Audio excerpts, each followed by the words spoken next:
Farmakodinamik obat sendiri merupakan ilmu yang mempelajari tentang efek obat terhadap fisiologis dan biokimia seluler serta mengenai mekanisme kerja obat di dalam tubuh. Nah, di mana pada jurnal yang saya tuju dikatakan bahwa konsentrasi obat itu akan menghasilkan efek obat. Di mana kalau farmakokinetik sendiri, sebagaimana yang kita ketahui, itu merupakan penyebabnya dan farmakodinamik adalah konsekuensinya. Jadi lebih sederhananya adalah kalau farmakokinetik itu kita mempelajari bagaimana tubuh itu mempengaruhi suatu obat, sedangkan kalau farmakodinamik itu kita mempelajari bagaimana obat yang diminum itu bisa mempengaruhi tubuh kita. Nah, mekanisme farmakodinamika dalam jurnal yang saya baca dan saya jadikan acuan di sini dikatakan bahwasanya mekanisme farmakodinamika itu terbagi ke dalam dua, yaitu ada efek reversibel yang biasanya itu diperantarai oleh reseptor dan dia bisa dijenuhkan. Sedangkan yang kedua itu adalah efek irreversibel yang dimana ini langsung berkaitan dengan konsentrasi obat. Jadi dia sebanding dengan peningkatan konsentrasi obat. Nah, dimana kalau kita bicara tentang respon obat di dalam tubuh itu bisa menyebabkan efek fisiologis primer ataupun sekunder atau justru keduanya. Dimana efek primer ini adalah efek yang kita inginkan atau disebut juga dengan efek farmakologis dan efek sekunder adalah efek yang tidak diinginkan.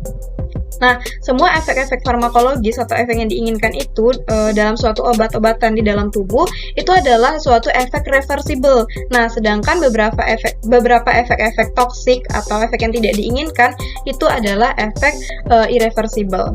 Berikut adalah contoh dari grafik farmakokinetik dan farmakodinamik dari apixaban dan rivaroxaban.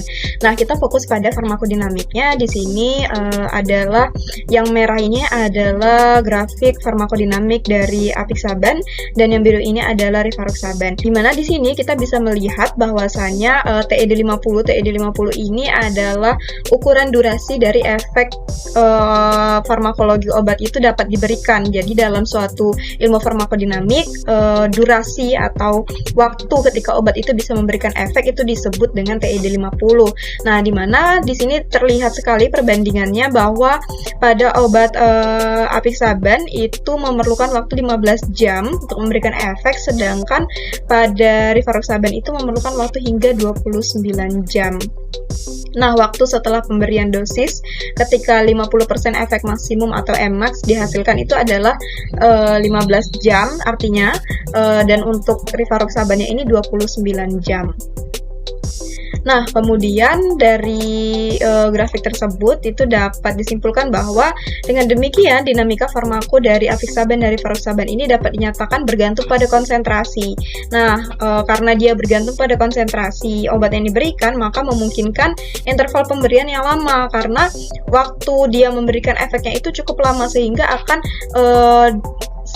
perlu dilakukan pemberian atau durasi pemberian yang juga berulang kali untuk bisa mencapai waktu obat memberikan efek itu sendiri. Nah, kesimpulan tersebut dapat menjelaskan mengapa rivaroxaban ini ditetapkan dengan interval pemberian 24 jam karena waktu TED50-nya atau waktu memperkirakan dia bisa memberikan efek itu adalah lebih dari 24 jam, yaitu 29 jam. Nah, meskipun T setengahnya sebenarnya atau waktu dia tereliminasi setengahnya 50%-nya itu hanyalah 8 jam.